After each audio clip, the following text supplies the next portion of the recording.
आपके सामने class 10th का एक कठिन सवाल फिर से आ जाए, जो कि उसी पार्ट से जो इसके पहले वीडियो में मैंने बताया। मतलब दो चर वाले रैखिक समीकरण या समीकरण को हल करना है, ये आप देख रहे हैं, ये सवाल है आपके सामने। इस सवाल को आपको कैसे हल करना है वो बताएंगे।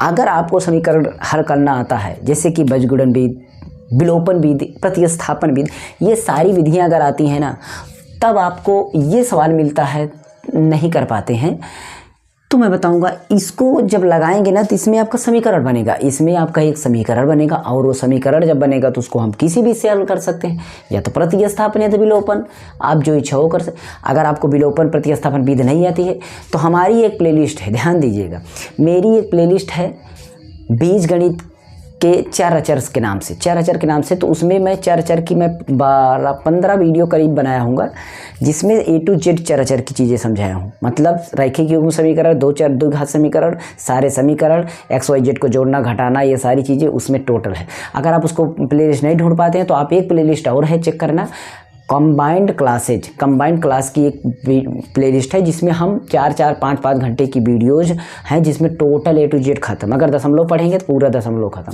अंडर रूट पढ़ेंगे तो अंडर रूट खत्म, चार अचर यानी वेरिएबल कांस्टेंट की रूल्स पढ़ेंगे तो वो भी खत्म, 10 की घात जो होती है उसको पढ़ेंगे तो सब खत्म। एक एक वीडियो में है, उसको जरूर देख लेना, चेक कर लेना। बाकी ये छोटी छोटी वीडियोज आपको हमारे चैनल पर मिलती रहेंगी।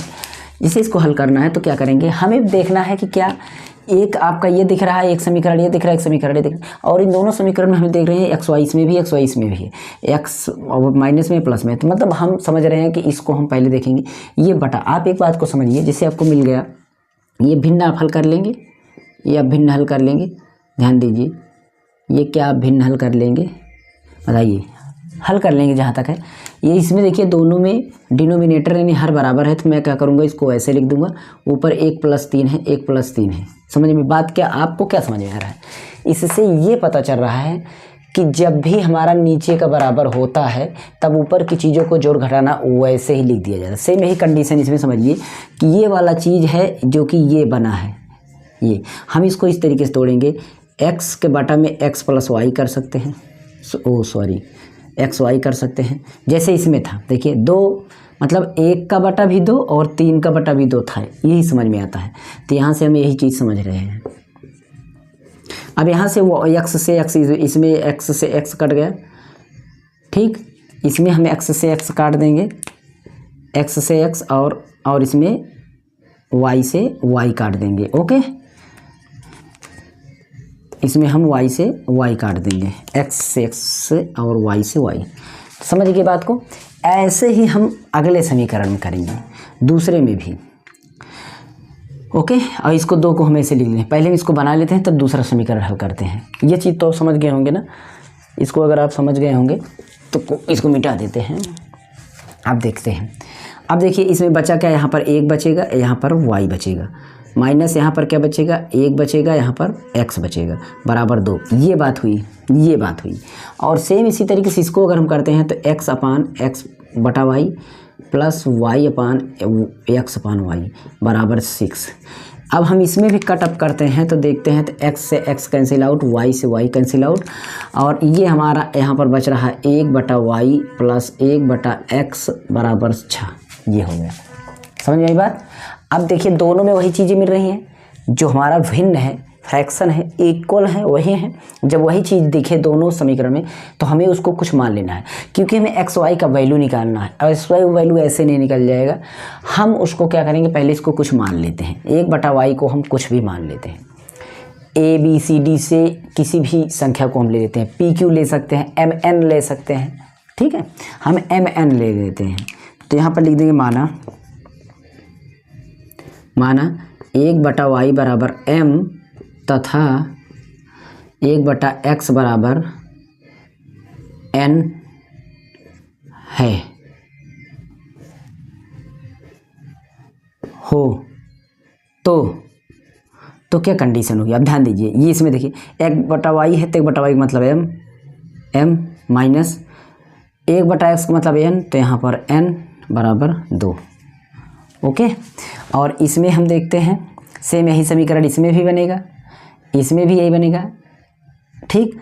तो इसको हम यहाँ पर अब लिख देते हैं डायरेक्ट, इसमें भी m बनेगा प्लस n बनेगा बराबर 6 बनेगा। मतलब मेरा समीकरण तैयार है। अब इस समीकरण को हमें हल करना है, इस समीकरण को हमें हल करना है। देखिए इसमें ये n घट रहा है क्योंकि एक n यहाँ है, एक n यहाँ है, प्लस माइनस में घट रहा है। बराबर हो अगर मतलब चिन्ह में वही चिन्ह हो ना, तो हमें घटा लेना चाहिए। तो हम यहाँ पर लिखेंगे समीकरण 1 2 को, समीकरण 1 ये बन गया, ये 2 बन गया। तो यहाँ पर लिख देंगे समीकरण 1 तथा 2 को जोड़ने पर अब ये चीज़ नहीं हल कर पाते हैं समीकरण, तो हमारी वीडियो देख लेना, समझ में आ जाएगा। तो इसमें हमें क्या करना है, इसमें हमें अगर घट रहा हो तो जोड़ने पे लिखेंगे, अगर नहीं घट रहा है तो घटाने पे लिखेंगे। अब हम चलते हैं, देखिए इसको ये घट जाएगा n बचेगा m, 2n हो जाएगा, 2m बराबर 6 2 8। तो m बराबर कितना हो जाएगा 8/2। तो m बराबर कितना हो जाएगा 4, कितना हो जाएगा 4। m का मान निकल करके कितना आया 4। ठीक है, तो ये हमारा हो गया m का मान 4। अब m का मान हम यहाँ पर लिखेंगे, m का मान समीकरण 1 में रखने पर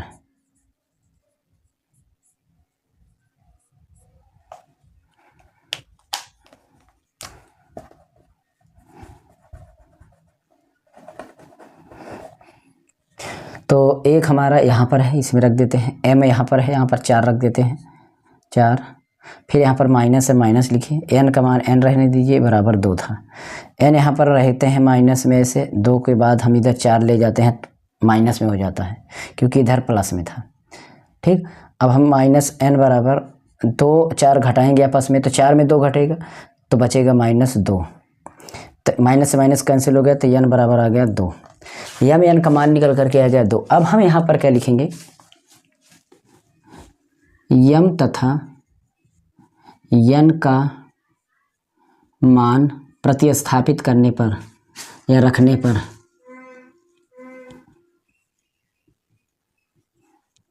ठीक, m n हमारा था जो माने थे, यहाँ पर देखेंगे तो ये माना गया था यहाँ पर ना, इसमें हम रखते हैं।